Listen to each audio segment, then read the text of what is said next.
Welcome to EduTips, a side project of the Cult of Pedagogy podcast where I share one quick idea to make your teaching better. This is Jennifer Gonzalez, and I am your host. This EduTip is sponsored by Stash 101. Stash 101 is a simulated online classroom economy and personal finance platform that's easy to set up, customizable to educators' needs, and completely free. Students learn real-world skills and earn real-world rewards while helping educators manage classroom tasks effectively and efficiently. Not only does Stash 101 build student engagement and foster a positive classroom culture, it teaches essential personal finance skills through experiential learning. Over 20,000 K-12 educators are already using Stash 101. Elementary and middle schools use the simulated online classroom economy as a behavior management solution. High schools use it in economics, business, entrepreneurship, math, life skills, and career and technical education courses to create highly engaging and hands-on learning experiences. Learn more and create your free account at stash101.com. Today's EduTip is replace general praise with something specific. While we go about our days interacting with students, we're constantly watching the things they do, and oftentimes we feel the urge to give them some sort of feedback. Some of the most powerful feedback is the positive kind. Positive feedback helps students know they're on the right track. It helps push them to keep going. The thing is, not all praise is created equal. When we say something generic like good job, it might make the student feel good, but that's about it, because the student doesn't know exactly what they did right. They might be able to guess, but they don't know for sure. And if you say good job to an entire class, then no one really knows what they did well, or even if you're talking about them. These kinds of compliments don't really do any significant damage, and it could be argued that they're better than nothing, but we could be doing so much better. What has a lot more impact is specific praise given to individual people.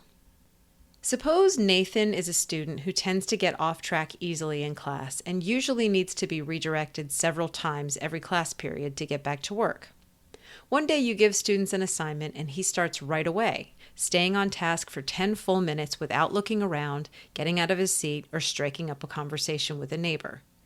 If you just walked by and said, "Good job, Nathan," that's not going to be nearly as powerful as saying, "You're really sticking with your work today, Nathan," or even "Great focus this morning, Nathan."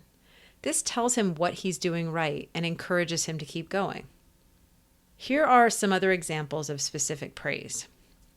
For a student who struggles with organization, you could say, "Looks like you got all your papers hole punched and in the rings."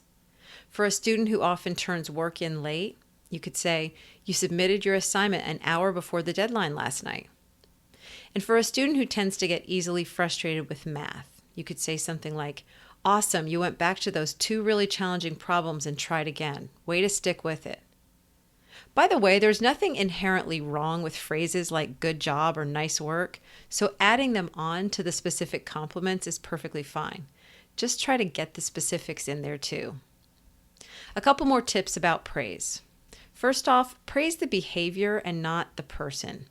Saying something like, "You're such a talented writer," contributes to a fixed mindset. A compliment like, "You use some pretty advanced writing techniques in this piece," focuses on what the student did, which is under the student's control, not on some trait they happen to be born with. Another tip, focus praise on effort, not outcome. The student can't really control the outcome, but they can control how much effort they put in. So instead of saying something like, "You got the highest score," say, "You worked so hard on this." The third tip is praise privately. As students get older, public praise can become much less desirable for most students because it can draw attention to them in ways they may not want. So deliver your praise in one-on-one conversations.